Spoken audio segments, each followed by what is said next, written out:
Parecería una teoría de la conspiración si no fuera porque lo contó Bloomberg y en Internet hay numerosas pruebas documentales. El 18 de octubre de 2019, en el Hotel de Pierre de Manhattan, tuvo lugar un simulacro de pandemia titulado Evento 201.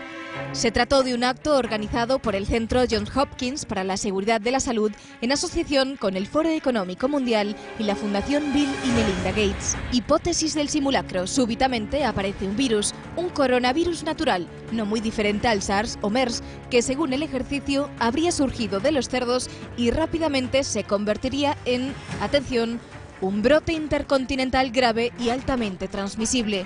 Pregunta: ¿qué hacer para mitigar los devastadores impactos económicos y sociales mundiales del coronavirus? Repetimos, era octubre de 2019, es decir, hace apenas 7 meses.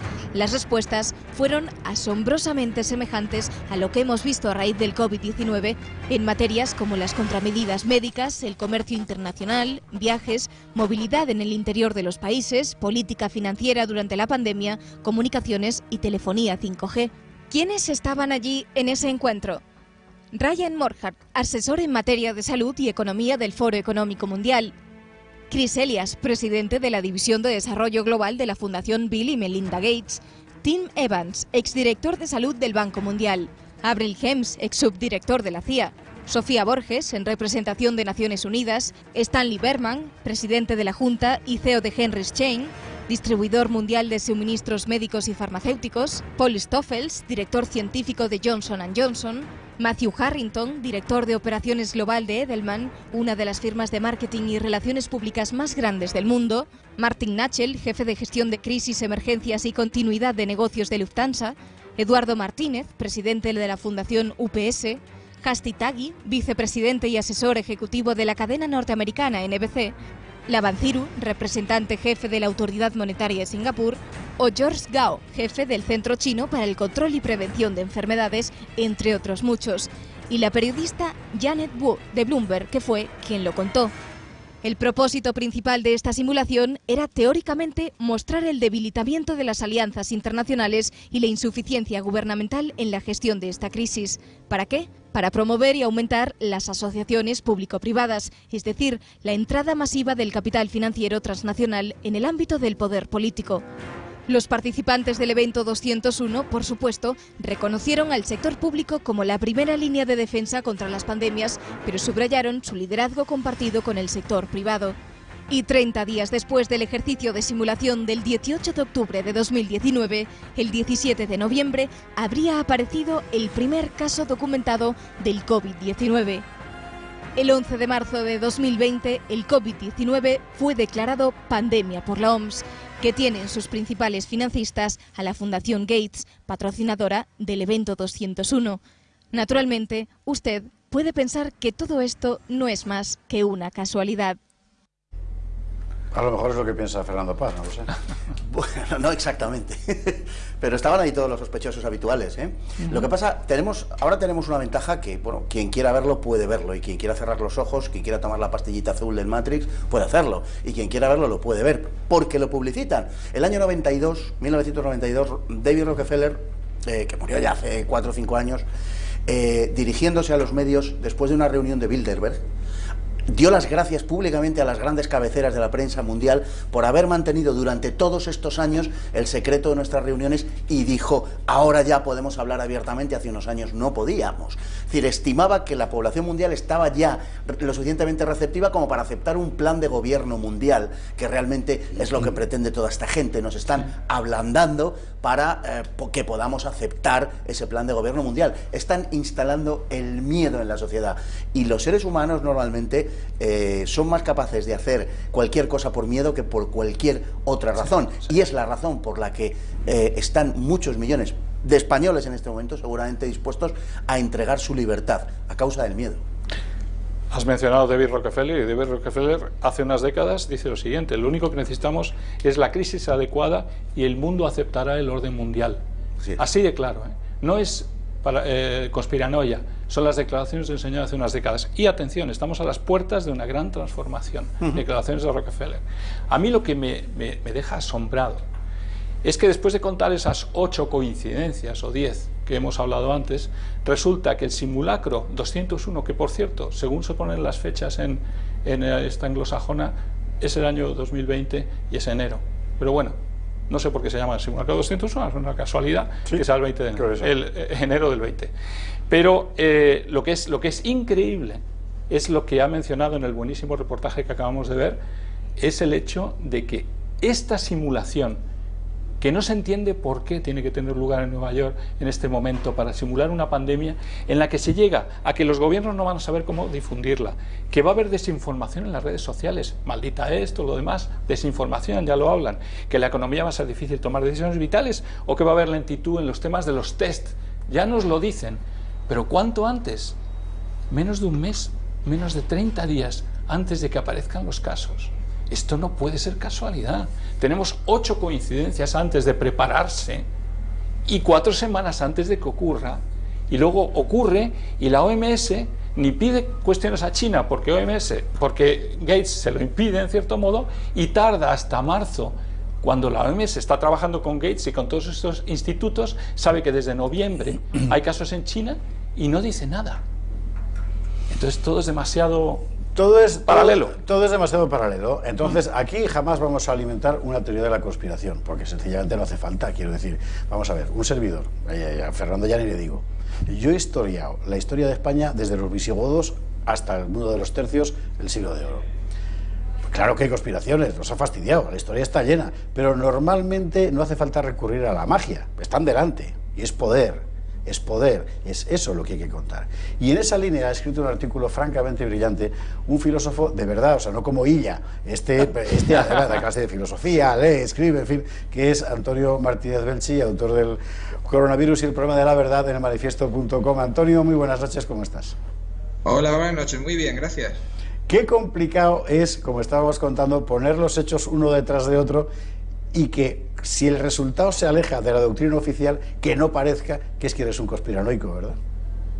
Pues es muy difícil porque la verdad hay tanta información por todas partes que yo hace unas semanas cuando empecé a ocuparme pues más en profundidad de este tema, pues, sentí la necesidad de entender qué estaba pasando porque era algo tan extraño que pues, era totalmente necesario pues, ordenar los argumentos como he intentado hacerlo. Tú has escrito un artículo que es muy interesante desde mi punto de vista por lo siguiente, porque es absolutamente frío, quiero decir, tú aplicas un criterio de pura racionalidad a la sucesión de acontecimientos y en buena tradición filosófica ves el acontecimiento, reflexionas sobre él y sacas algunas consecuencias. Claro, tus conclusiones, digamos que no son las del señor Simón. Pues no, yo he intentado ser lo más racional posible, ordenando pues los argumentos que me parecían más consistentes y más atendibles y claro, conforme iba poniendo las piezas de ese rompecabezas en orden, pues lo que me salía era una imagen muy distinta de la versión oficial que difunden todos los grandes medios de comunicación. Eso ha sido mi experiencia. Tú, sin dar por hecho que se trata de un virus creado, sin embargo, crees que objetivamente, por un mero cálculo, hay grandes probabilidades de que efectivamente sea un virus creado, ¿se haya escapado accidentalmente o no? Bueno, que se haya escapado accidentalmente o no, eso es más discutible, pero el que sea un virus artificial creado me parece altamente probable y, bueno, en el artículo que mencionas, pues cito el argumento de autoridad de Luc Montagnier, pues claro, un reconocido virólogo premio Nobel que dice que clarísimamente después de examinar el genoma del coronavirus COVID-19 tiene que haber sido creado porque las coincidencias o las inserciones de otros virus que se aprecian ahí pues no pueden ser casuales. Primera objeción retórica, en realidad retórica, sí. Dicen los los que están contra esa teoría. Bueno, el hecho de que lo diga Luc Montagnier no quiere decir nada porque no lo ha podido demostrar científicamente. Sería un argumento de autoridad falso porque hay otros genetistas que dicen lo contrario. Con lo cual, en realidad, ellos están utilizando a su favor el mismo argumento que critican cuando es el otro quien lo emplea, ¿no? Claro, uno utiliza los argumentos pues según le conviene, ¿no? Pero yo creo que lo interesante de los virólogos que están afirmando que, bueno, pues que es un virus que tiene trazas bastante claras de ser artificial, por lo menos lo que muestran es que la cuestión no es pacífica. Hay discusión abierta, y yo creo que esa discusión se está hurtando en los grandes medios de comunicación, porque tanto en televisión como en los grandes medios impresos o en Internet, ese debate yo no lo aprecio, por lo menos en España. El hecho de que China se haya negado a que haya cualquier investigación particular sobre el origen del COVID, ¿te dice algo? Bueno, a ver, yo creo que China tiene, digamos, cadáveres en el armario. Evidentemente no nos ha contado toda la verdad de su gestión de la pandemia, y claro, pues en una investigación con luz y taquígrafos pues saldrían a la luz probablemente pues hechos que, bueno, pues serían desfavorables para el prestigio de China, así que evidentemente tiene interés en ocultar información. ¿Qué es lo que tiene en concreto interés en ocultar? Pues yo creo que eso tendrá que verse en el futuro. Juan Antonio de Castro te pregunta, Antonio. Yo primero quería felicitarle por el fantástico artículo, porque la verdad es que lo he leído y me ha parecido que da absolutamente en las claves, ¿no? Yo quería ver, gracias, quería ver qué le parecía, porque además de Luc Montagnier, científicos de la India han sido obligados el mes pasado a retractarse porque habían demostrado inserciones artificiales de la secuencia genética del COVID-19. Han sido obligados a retractarse de eso, y creo, no sé si está en su artículo, lo he leído en su artículo o lo he visto en estos días. Sí, bueno, esa investigación la leí hace ya unas semanas, sí, pero actualmente yo por lo menos me da la sensación de que ha desaparecido, porque no la he podido encontrar en los últimos días cuando la he vuelto a buscar. Entonces yo creo que ahí lo que ha habido unas presiones muy fuertes, porque... Sí. Bueno, pues el establishment científico y político evidentemente tiene una versión oficial que quiere imponer. El control de la información y la censura está siendo brutal. Yo creo que no hay precedente en las últimas décadas de este control tan increíble de la información como se está intentando imponer en Internet, y eso también creo que significa algo. Yo creo que tiene razón en decir que realmente el que se puede expresar es el que no tiene nada que perder, ¿no? Y desgraciadamente muchos de estos científicos, y es el caso de esto de la India, también ha ocurrido eso. Y luego también el hecho de que Bill Gates estaba investigando precisamente, y ha dicho que va a dejar de hacerlo, en el tema de los virus y el VIH y el SIDA. Qué curioso que estaba trabajando en el SIDA y que estamos hablando de una inserción genética de un virus de SIDA dentro de la cadena, ¿no? Vamos a poner elementos uno al lado de otro. Yo me imagino que igual que en su artículo no nos queda otra que poner las cosas juntas y ver si cuadran y terminan demostrando algo, ¿no? Sí, yo creo que esto es como un enorme rompecabezas. Yo he estado con verdadera pasión las últimas semanas intentando componer las imágenes y entender lo que estaba pasando, y ahora creo que, bueno, lo he reflejado en el artículo, lo he intentado reflejar, empieza a entender la lógica de todo lo que está pasando. Es que si no, te pierdes en informaciones fragmentarias, en noticias que no tienen tanta relevancia, que pueden tener un interés humano, etcétera, por supuesto que sí, pero yo lo que quiero es comprender el conjunto de lo que está pasando. Yo desde luego aconsejo vivamente ese artículo de Antonio Martínez Belchí, el COVID-19 y el problema de la verdad, en elmanifiesto.com, porque es que es, en fin, ¿sabe usted esa cosa tan amarga de cuando lees una cosa y esto tenía que haberlo escrito yo? Bueno, pues eso es exactamente lo que yo he sentido al ver ese artículo de Antonio. Te pregunta Perdón, José Javier, ¿te puedo decir una cosa? Claro. Eso me ha pasado también a mí a veces leyendo artículos tuyos. Eres encantador. Fernando Paz te pregunta. Antonio, empezar por felicitarte, por supuesto, porque el artículo la verdad es que es luminoso y además lo expones de una manera que me parece particularmente razonable, haciendo las afirmaciones que se pueden hacer y dejando un poco en el limbo aquellas que no están absolutamente comprobadas. A mí me da la impresión, corrígeme o no, de que se parece un poco, como primera pregunta, me gustaría luego hacerte una más concreta, pero una primera pregunta acerca de lo que tú comentabas de la imposibilidad de discusión en los medios, que no se está produciendo, y me da la impresión, decía, de que tiene un cierto paralelismo con el asunto del cambio global, ¿no? Es decir, aquí hay dos tesis, hay una que hay que imponer y el que disiente de esa tesis, yo no es que esté contra el cambio global, ni a favor ni en contra ni nada, pero estoy a favor contra que el que disiente se pueda expresar, sencillamente, y me está dando la impresión de que en este caso también los que afirman que el origen del virus es artificial, están siendo silenciados y están siendo expulsados a las tinieblas exteriores de la comunidad científica. Esto es lo primero que te quería preguntar, si más o menos lo ves de esa manera o no. Y la segunda es, si nos puedes comentar, ya me vas a dejar que ponga un poco un acento ligeramente conspiranoico, pero es algo que citas tú en tu artículo, ¿cuál es la patente y qué nombre tiene la patente que ha legalizado Microsoft este marzo de 2020, que ha legalizado en la marca de patentes de las Naciones Unidas Bill Gates? ¿Cómo se llama? Mira, buenas noches, Fernando. Muy buenas. Mira, en cuanto a la primera cuestión, a mí me da mucha pena el ambiente de debate tan sumamente pobre, raquítico, que hay en el mundo, medios de comunicación, grandes medios de comunicación españoles, ¿no? Entonces, es verdad que hay una versión, tanto en este tema como en otros muchos, hay una versión oficial o dominante, digamos mainstream, y ahí hay otras alternativas, pero no se quiere entrar en diálogo, no se quiere, porque se habla mucho de diálogo, pero luego no se quiere confrontar con la verdad, porque claro, ahí es duro, ¿no? Es mucho más goloso, digamos, imponer por medios, fuerza de medios de comunicación, etcétera, una versión. A mí me parece que eso es una asignatura pendiente que tenemos en España, tanto en este tema de la pandemia, porque no hay debate, salvo en medios alternativos, digamos. Y me da mucha pena, porque de ahí solamente pueden salir problemas y calamidades para nuestro país. Eso en primer lugar.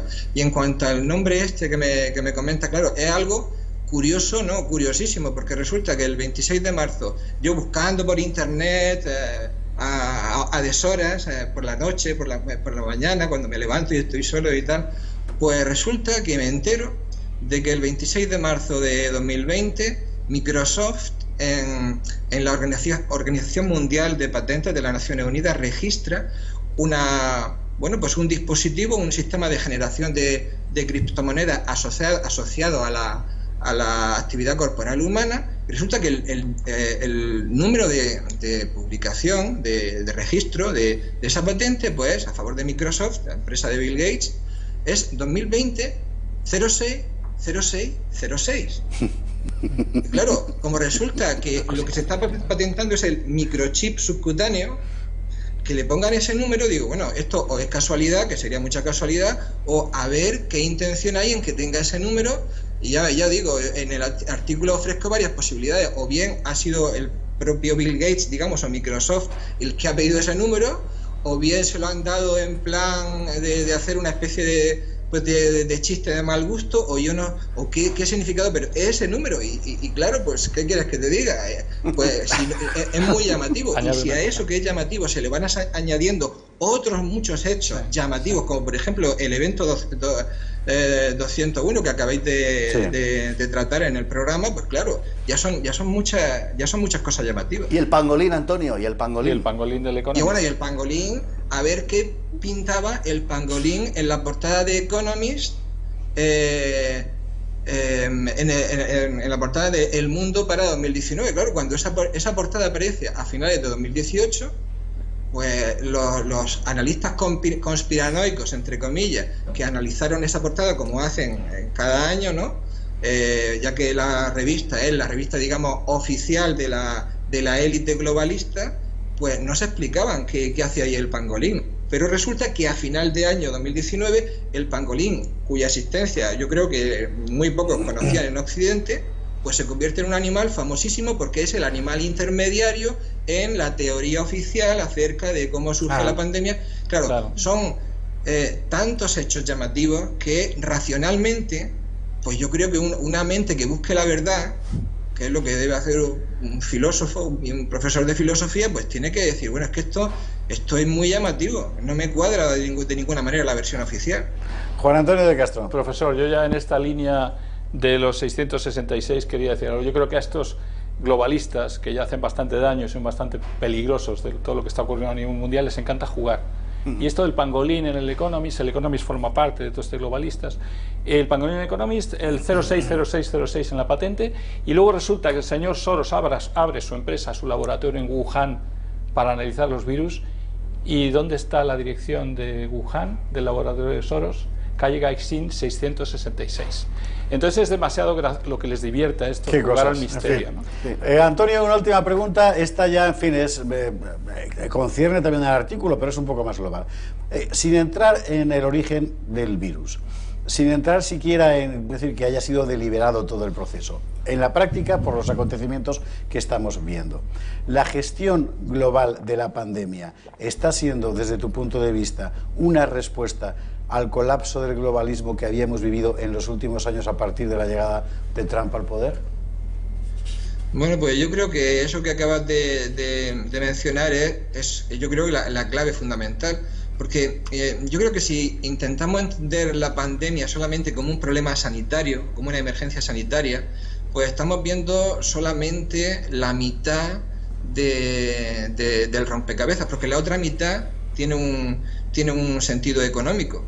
Resulta efectivamente que tenemos, bueno, en el artículo cito como economista más reconocido que ha tratado esa cuestión en España, Santiago Niño Becerra. Es decir, hay un colapso, lo dice él repetidamente, lo viene diciendo desde hace muchos años, del sistema económico, y ese colapso se puede producir de dos maneras. Se puede producir, digamos, de manera descontrolada, lo cual no interesa para nada a la élite globalista, porque eso sí que podría darles problemas, o bien tú puedes dirigirlo, pilotarlo, teniendo una hoja de ruta precisa y, bueno, pues teniendo una imagen del futuro que quieres diseñar, económico, cultural, psicológico, social, etcétera.